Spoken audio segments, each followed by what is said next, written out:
Hey everybody, it's Jason Blaha here. I thought I would sit down and do a video for you guys and gals, but let me give you guys a bicep shot before we get started.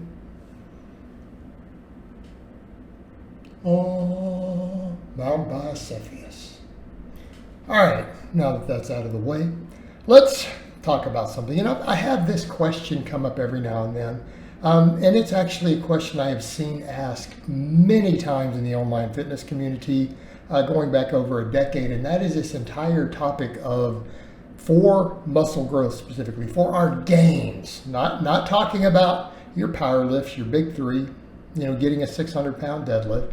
I'm talking about purely for muscle growth. Should we be focusing on progressive overload, or should we simply be focused on training hard? And I remember, it was probably 10, 11 years ago, the late Jerry Ward had brought that up in a video, and he said, well, I don't think progressive overload is necessary if you're just taking sets to failure, because if you're taking sets to failure, you're obviously getting all the muscle fibers, you're stimulating growth, and that should be good enough. Okay, and in a way, he wasn't entirely wrong, but I think there's a context people are missing for this. In other words, progressive overload is inevitable if we are actually training hard, okay? And here's the take home that people forget with this. And again, in the context of when I say progressive overload, I am assuming that we're using the same form, the same range of motion. In other words, progressive overload on a curl is, are we doing full range of motion curls all the way up, all the way down, and we're not swinging and cheating, okay? That's what I mean, the same form. And if you are swinging and cheating, are you using the same amount of swinging and cheating for 3 years straight, okay? So let's apply it in that context to single joint exercises, isolation movements. We won't quite even get into the nuance or complexity of big multi-joint exercises, your big compound movements. So if we're talking about an individual muscle, size absolutely directly correlates with strength, and here's why. There's no real technique, okay? There's no technique involved, there's no form, there's no way to really change the leverages unless you're changing the form, okay? Sure, you can curl differently by adjusting your arm and shoulder position and stuff a little bit, but barring stuff like that, especially when we lock people into something and we test it on a machine, size and sort of direct correlation, and here's why. Here's why. Muscle fibers, if they are recruited, contract 100%, okay? In other words, in the biceps there, right? Your millions and billions of muscle fibers in each of your biceps. Those muscle fibers are either contracting or they aren't. There is no, the muscle fiber's working hard versus working easy. It doesn't work like that. Muscle fibers either turn on or they're turned off. So they're either giving 100% or zero. Okay, does that make sense? They don't partially contract.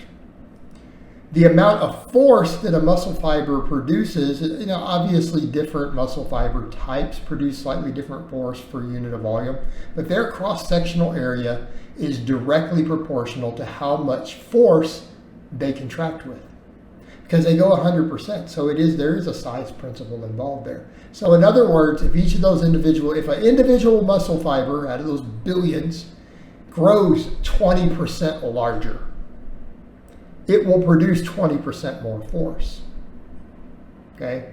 Now, obviously, the bicep is going to be comprised of other things besides just the contractile proteins, but those contractile proteins, they contract harder the bigger they get, and it's a direct one-to-one correlation, as far as I'm aware of the data, a one-to-one. So if it gets 20% bigger, it contracts 20% harder. Means it can produce 20% more force and 20% more weight. Now, obviously, we're dealing with tons of them, so the individual ones add up. But do you see where we're going with this? In other words, the muscle's going to get stronger. Okay? When we take all these other neural factors out, technique, form, coordination, the things that matter on your bench press and your squat and so on, we take all these things out and we lock someone into a machine. to where they can only bend the knee or the elbow. They can't shift the leverages and they strap them in. That hypertrophy translates directly into strength. And if your 1 rep max goes up, your 10 rep max goes up. In other words, if as the muscle gets bigger, a way that you would fail on rep 11, you could get 10 and just couldn't get the 11th rep. Eventually it'll become 12, 13, 15, 18, 20, 27, 57. See where we're going? So then your 10 rep max goes up. So maybe at one time you could do on that exercise 30 pounds for 10 reps. Well, eventually you're going to be able to do 40 pounds or 50 pounds for 10 reps. And if you're training hard, you see where we're going with this? If you're actually training hard, you will have to progressively overload. It is unavoidable. It is unavoidable. It can be a metric by which we judge progress. We can take gym progress and translate that into, yeah, I probably am gaining muscle. Okay? Now, again, are you bypassing this if you cheat the weight up? Yes. So in other words, it needs to be something that's fairly consistent in terms of the joint angles, the range of motion, all that. But your bench press could be the same way. People say, what do you mean? If you don't cheat on the bench, if you touch your chest on every rep, you use the same amount of arch, whether that's no arch and flat back or all the way up, okay? As long as you're consistent with it and you have the same range of motion, you don't ever bounce or do a touch and go really, and you actually come to a full stop, even if it's very brief, on every rep, what's going to happen? Well, the progressive overload is absolutely going to correlate to more tension. Okay. So in other words, as your pectorals and your front delts and your triceps get bigger, the loads that you're working with will go up. If you were training hard. Now, you could do 135 pounds for sets of 10 for the rest of your life, but you're not going to grow anymore, because we also come back over to that whole concept of, are you training hard? A bigger muscle has more strength potential. In other words, we're not just talking a 1 rep max and using your best leverages. We're talking your 10 rep maxes are going to go up. Okay?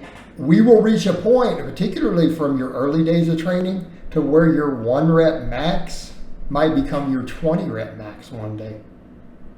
In fact, that's not even that difficult, is it? Because remember when the first time we all benched one plate aside, 135 or 60 kilos, depending on whether you use freedom units or not. You remember that?